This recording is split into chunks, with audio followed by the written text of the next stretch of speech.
주간 있었던 우리 지역의 뉴스를 엄선해서 외국어 자막으로 소개하는 뉴스 다시 보기입니다. 이번에 21대 총선부터 선거 연령이 고3에 해당하는 만 18세로 내려갔죠. 입지자들은 고등학교 학사 일정까지 꼼꼼히 챙겨봐야 하는 처지가 됐는데 일부에서는 교실의 정치화를 우려하는 시각도 있어 대책 마련에 고민이 적지 않다고 합니다. 조수영 기자입니다. 전라북도의 만 18세 인구는 2만 명 정도입니다.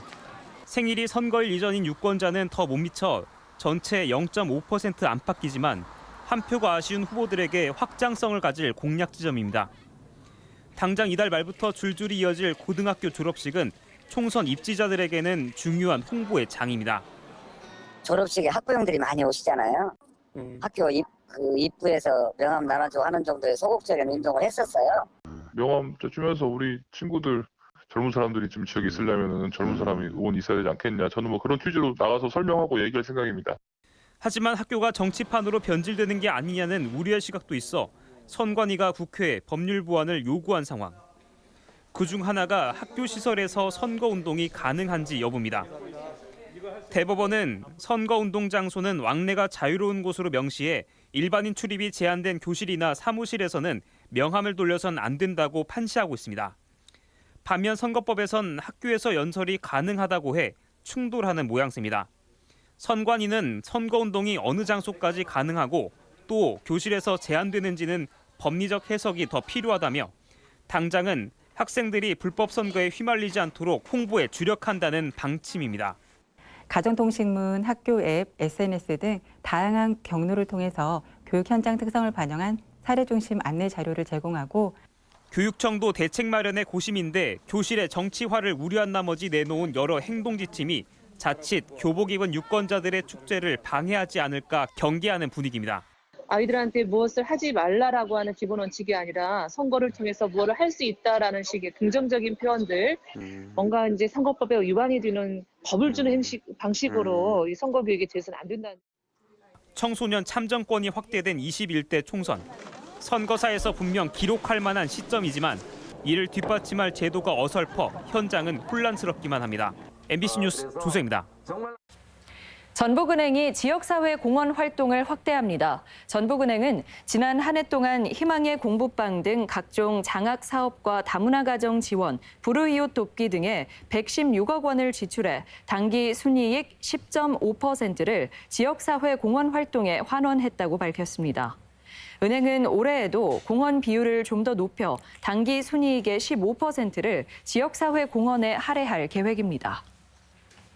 찾아가는 폭력 예방 교육이 진행됩니다. 전라북도는 안전한 사회를 조성하고 폭력에 대한 경각심을 심어주기 위해 여성 긴급전화 1336 전북센터를 지원해 농어촌과 노인, 학교 밖 청소년을 대상으로 성폭력, 가정폭력 예방 교육을 실시합니다. 올해는 240여 회의 성폭력과 가정폭력 예방 교육을 진행할 예정이며 지난해에는 도민 8,700여 명을 대상으로 교육을 진행했습니다. 영세농들이 마음 놓고 농사에 전념할 수 있도록 소농 대상 직불금이 신설됐습니다. 논농사보다는 밭농사를 장려하기 위한 제도로 기존의 다양한 직불금 제도가 통합돼 농촌의 변화도 기대됩니다. 유룡 기자입니다. 지난 연말 관련법 통과로 공익직불금 제도가 올해부터 시행됩니다.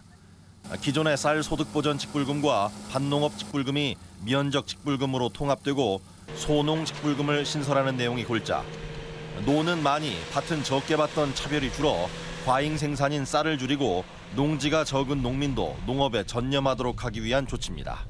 쉽게 경작을 할 경우에 지급받는 보조금이 적는 그래서 이제 소농 같은 게 어려운 그런 현실에 있어서 그것들을 좀 개선하고자. 일단 정부 용역 결과 0.5헥타르 이하의 농지를 소유한 영세농이 대상인데 120만 원가량을 지급하는 것을 논의 중입니다. 이처럼 농업농촌을 유지하는 주체인 농민의 생계 안정을 돕는 대신 농민으로서 지켜야 할 의무도 강화될 전망입니다. 농약을 안전사용 기준에 맞게 사용했는지 화학 비료를 기준에 맞게 사용했는지 영농 폐기물 수거 등 공동체 활동에 참여했는지 등이 의무로 부여될. 농민단체는 벼농사를 짓는 농민이 여전히 많은 상황에서 지원이 축소되는 것 아니냐. 소농 직불금 대상을 확대해 더욱 많은 농민이 직불금을 받아야 한다고 주장하고 있습니다.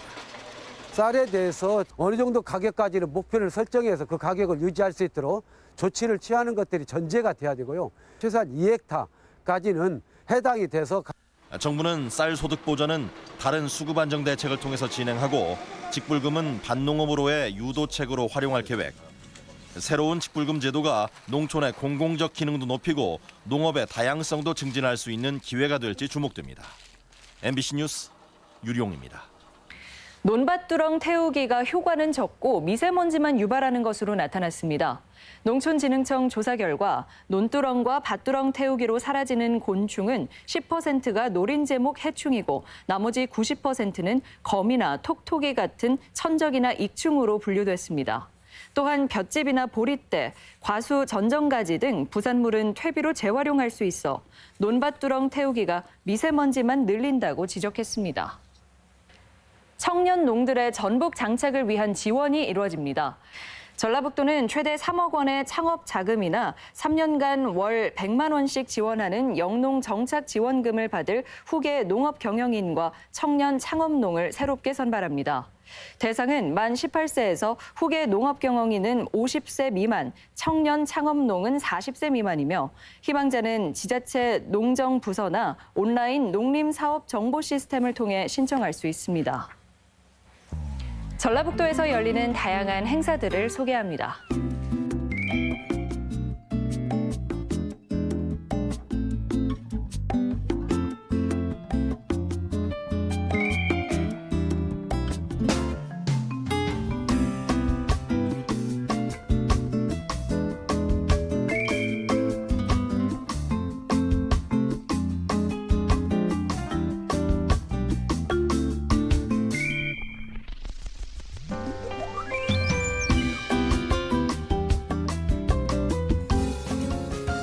여성 농업인에게 출산 전 30일부터 출산 후 150일까지 기간 내 70일 동안 가사와 영농을 도와줄 농가 도우미가 파견된다고 합니다. 그 시기는 출산 후 몸조리를 해야 되는 중요한 시기인 만큼 주변의 도움이 절실한데요. 특히 가족이나 친지가 멀리 떨어져 육아나 가사의 도움을 받기 어려운 다문화 이주 여성들에게 많은 도움이 됐으면 좋겠습니다. 다문화 활력 프로젝트 다정다감, 오늘 준비한 소식은 여기까지입니다. 고맙습니다.